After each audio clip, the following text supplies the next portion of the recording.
Welcome back to the channel. This is the weekly Tottenham news review with me, Lee, the Dorset Spur.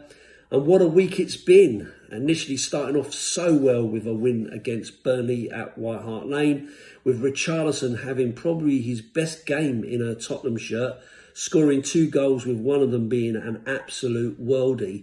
Mohamed Kudus comes in and gets 2 assists on his home debut, and everything was looking very, very positive. Started the game with 2 teenagers in midfield, no less, as well.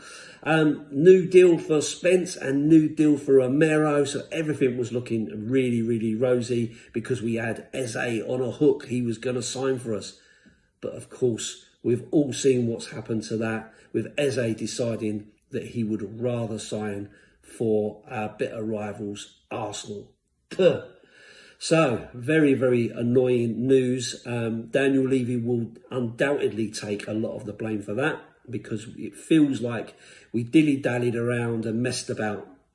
It does feel a little bit like potentially there was already details being given to Arsenal about what was going on. They were obviously keeping an eye on him because he is a player that they would have liked at the right price. And I think what's happened is, with the injury to Havertz, that's triggered them to think, we're going to have to make a move now. Then knowing exactly what's been agreed, because we'd agreed terms with the player, we'd agreed terms with the club. It was just being held off, delayed, potential, because he wanted to play in their Europa conference match.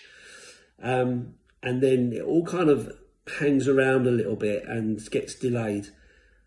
Then out of the blue, Arsenal come in, match all the details that we've already agreed.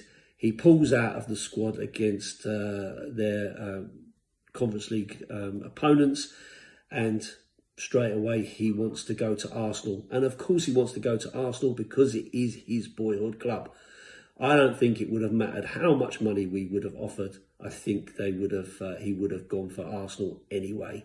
So very, very very disappointing news for sure. But we move on and see what comes of it. We're still in for Savinho. We'll see what comes of that. Maybe another difficult one. But after this weekend's game, because we do have Man City, maybe we'll see a little bit more about that after that match. But anyway, thanks for watching. I'll see you on the next one. Up the Spurs.